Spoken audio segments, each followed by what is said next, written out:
Bienvenue sur Sage-Femme Authentique. Tout au long de ce mois de janvier, je vous propose de vivre pour la deuxième fois le défi J'envoie. Un épisode de podcast par jour avec une thématique ou une contrainte technique qui me sera imposée, toujours au plus proche de vos questionnements sur la grossesse, la parentalité, les naissances respectées. Bonjour, bienvenue dans ce 3e jour du défi J'envoie 2025. Aujourd'hui, j'ai envie de vous parler de 2 habitudes qui m'accompagnent vraiment au quotidien depuis maintenant plusieurs mois et pour lesquelles j'ai énormément de reconnaissance en fait d'avoir eu des personnes qui m'en ont parlé, qui ont remis ces pratiques en fait dans ma vie quotidienne et je vois à quel point ça a un bienfait fou pour moi en tout cas. Et les gens avec qui j'en parle, qui pratiquent aussi ça, me disent aussi à quel point ça a un impact fort dans leur vision de leur vie, de leur couple, de leur famille, mais aussi dans leurs mécanismes qui sont mis en place, que ce soit dans l'observation de ce qui se passe pour les autres, mais parfois à l'intérieur de soi. Alors ce que j'ai justement fait et qui me soutient énormément, c'est le journaling et la méditation. Franchement, ces 2 pratiques qui sont finalement maintenant comme des ancrages dans mes journées et que j'aime vraiment mettre en place. Ça m'aide vraiment à avancer dans mes projets et puis ça me permet de cultiver une vision beaucoup plus claire de ce que je fais, de ce que vit ma famille et aussi de mes avancements dans ce que j'entreprends. Et ça me permet aussi de cultiver la gratitude. Alors je vais justement vous parler surtout aujourd'hui de l'outil de journaling parce que j'ai envie d'en créer un spécialement pour vous, les futurs parents, et pour les parents. Donc peut-être 2 journalings différents, mais en fait, en tout cas, quelque chose qui va vous permettre aussi d'expérimenter cette manière de faire qui vous permet de garder des traces de ce que vous vivez. Moi, je dois dire que depuis que je suis enfant, et en fait depuis que j'ai découvert l'histoire d'Anne Frank, j'ai aimé tenir un journal intime. Alors, j'ai arrêté, je pense, à la fin de mes années de lycée, d'écrire un journal. Alors, enfant, j'étais pas très assidue. Je crois que j'ai entamé X carnets différents, etc. Enfin, cahiers à l'époque. Pendant mes années lycée, oui, là, j'ai beaucoup écrit. Collège et lycée, je pense beaucoup pour parler de mes petites histoires de cœur, des garçons que j'aimais bien, de mes histoires avec mes copines, etc. Enfin, tout ce que peut être un journal intime pour une jeune fille, j'imagine. À l'époque, c'était vraiment un moyen d'exprimer, oui, mes pensées, mes rêves, mes petites histoires du quotidien.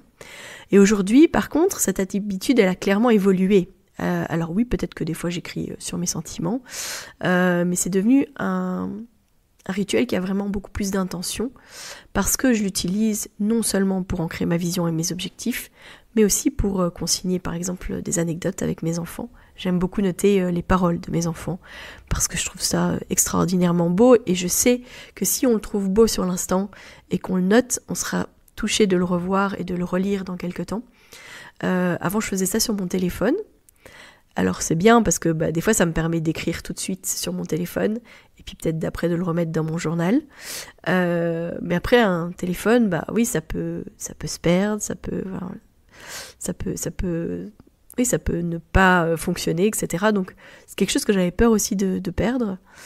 Je sais pas, moi par exemple ces derniers jours, j'ai été ultra touchée en soirée à un moment donné où Claude m'a demandé à téter. Et alors je lui dis mais pourquoi tu veux téter ? Et elle m'a dit parce que j'adore. Et j'avais besoin de le noter et de m'en rappeler pour me dire ah oui, on en était là en fait dans notre allaitement, elle était vraiment attachée à ça et à ce moment de partage entre nous deux. Et moi ça m'a fait du bien de le noter et ça me permet aussi de tenir dans les moments où on va pas se mentir, à presque 3 ans et demi, moi je me questionne encore sur est-ce que je maintiens ou pas, parce que la plupart du temps les tétés sont pas super agréables, c'est pas un des moments favoris de ma journée au niveau on va dire confort, mais au niveau de la connexion et du moment avec elle, ça c'est extraordinaire. Et de l'avoir noté dans mon journal, je me dis que ça va me permettre aussi de redécouvrir ça quand ça sera sorti de ma tête.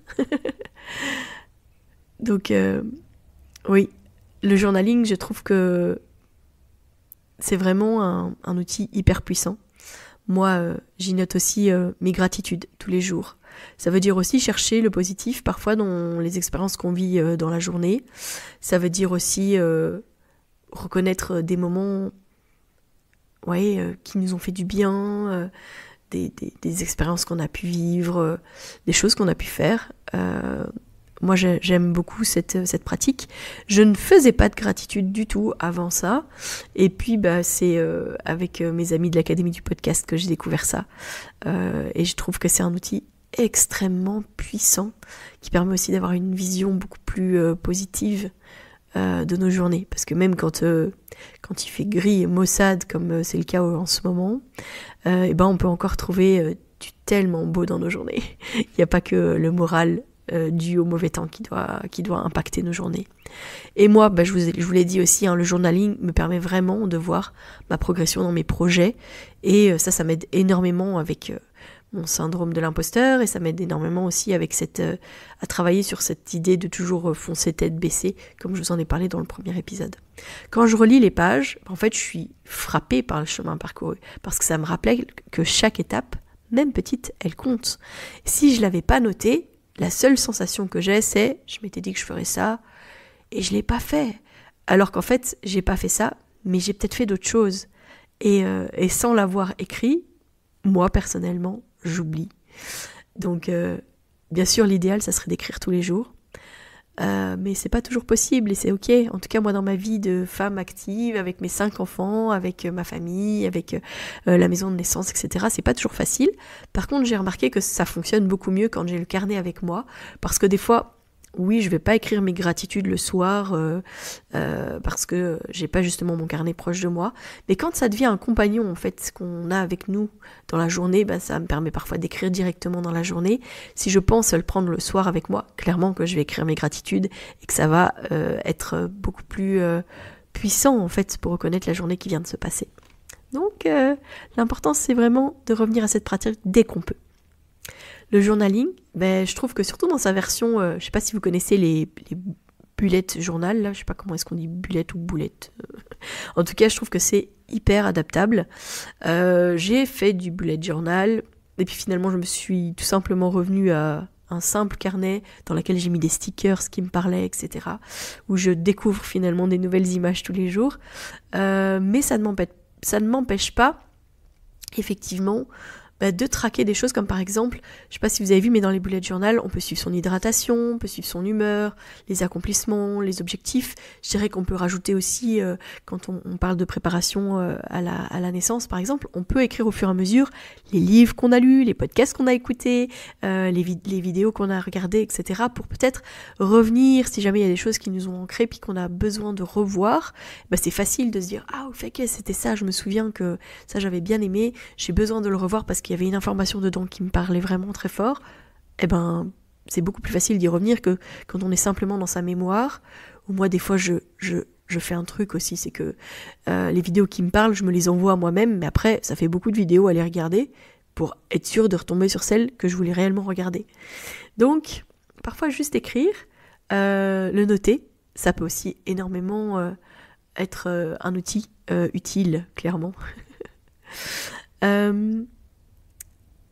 Pour moi, le journaling, c'est un vrai cadeau à se faire à soi-même.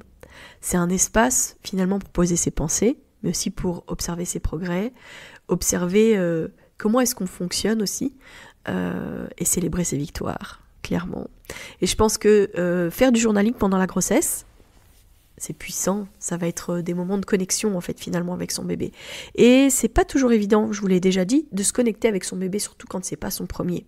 Quand c'est son premier, on est fortement tourné autour du bébé, mais j'entends souvent, très très souvent, les couples qu'on suit, les mamans surtout, qui me disent « mais j'ai l'impression que ça passe super vite et je suis pas du tout dedans comme je l'étais pour mon premier, etc. » C'est normal parce qu'en fait le premier il est là et en fait il retient toute notre attention, il acquiert toute notre attention. Et avec un deuxième, un troisième, un quatrième, enfin bref, voilà. Le fait de faire du journaling, c'est aussi s'offrir des moments de connexion avec son bébé et avec sa grossesse, son état de grossesse qu'on a tendance clairement à oublier parce qu'on fait souvent passer les autres avant soi. Alors si en plus de ça, vous ajoutez à ça la méditation, moi personnellement je trouve que c'est ultra puissant. Depuis que je fais de la méditation, je me sens beaucoup plus posée. Je cherche des méditations qui sont parfois vraiment en relation avec mes besoins. Ça m'aide beaucoup dans le fait d'aller vers le sommeil aussi, parce que je suis une personne qui rumine et réfléchit énormément. Et donc si je me laisse comme ça, ça peut durer des heures. Alors qu'avec la méditation, je retrouve beaucoup plus de calme au milieu du chaos de mon cerveau. Parce que même avec 5 minutes par jour, ça peut vraiment suffire pour ressentir les bienfaits de la méditation. Je vous avais proposé une méditation l'année dernière pendant le défi J'envoie. Et j'ai plusieurs personnes qui sont revenues dernièrement en me disant justement qu'ils avaient réécouté cette méditation. Je pense que depuis que je pratique beaucoup plus, je pourrais faire des méditations beaucoup plus ancrées. Mais si c'est un outil qui vous parle et qui vous plaît, faites-le moi savoir, envoyez-moi un message privé, peut-être sur des sujets que vous aimeriez que je vous propose en méditation.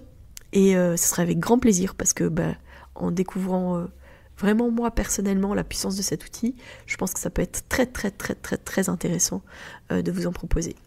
Alors pour revenir sur le journaling, donc moi je vous ai créé du coup un carnet, enfin pas un carnet mais des fiches, parce que dans mon accompagnement évidemment j'ai prévu un outil de journaling, mais beaucoup plus complet que ce que je vais vous proposer ici. Ici je vous propose, oui c'est ça, quelque chose de téléchargeable gratuitement. Vous pouvez regarder en description de cet épisode, vraiment un outil qui est tout simple, tout beau, puis qui sera un compagnon idéal dans l'aventure parentale que vous avez entamée.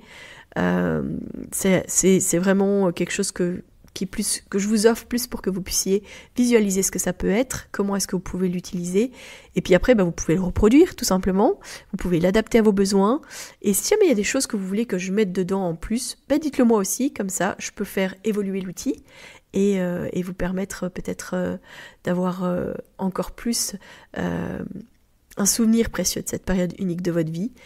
Même si par exemple vous avez déjà des enfants, ce sera aussi un moyen de garder une trace de ce que vous êtes en train de vivre en tant que parent, d'écrire ses gratitudes, de poser ses intentions pour l'avenir, etc., etc. Voilà, merci de m'avoir écouté, merci d'avoir partagé cet épisode avec moi. N'hésitez pas à le faire voyager parce que vous êtes les meilleurs ambassadeurs de Sage-Femme Authentique, vraiment.